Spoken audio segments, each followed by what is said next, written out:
ba sa inyo hadre nakatabok ng kalsada? Nasa ka ba?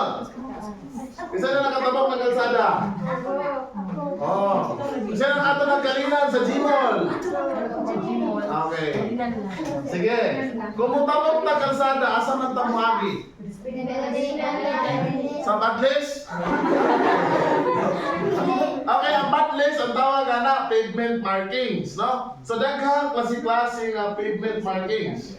So, naatay solid, white, o solid yellow, naatay double solid, naatay single solid. Okay, maghatang lang kong example, no? Kaya importante mga ni, pag mutabok ta sa kalsada, usay buhaton? Usay buhaton yung mutabok? Nasa kamot?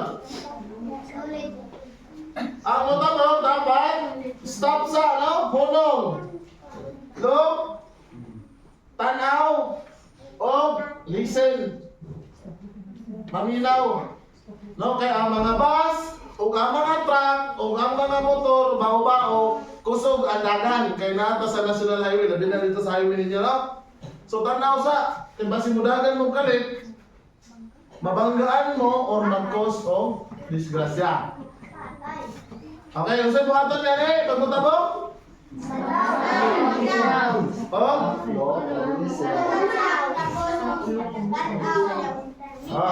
Sa English, stop, look,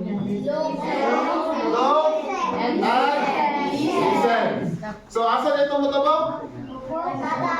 Sa kalsada. Asa mutabok? Asa lapit sa kalsada? So, for example, mauni ang eskwelahan dito sa gawas. Dahil mauni ang kalsada.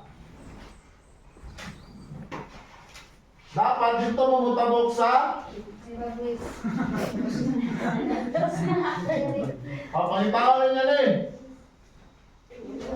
Na ay drawing nga puti, pedestrian lane. O kung dito mo sa downtown, na atay ginatawag na overpass.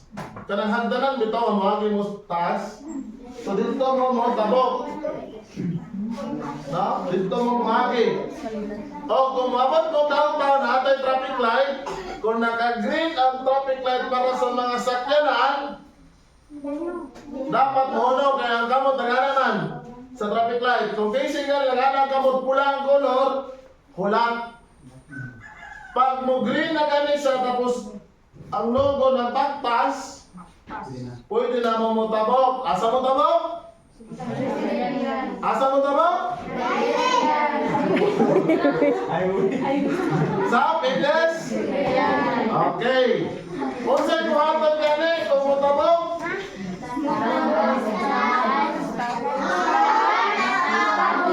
Okay, other pa, dugang na. Isa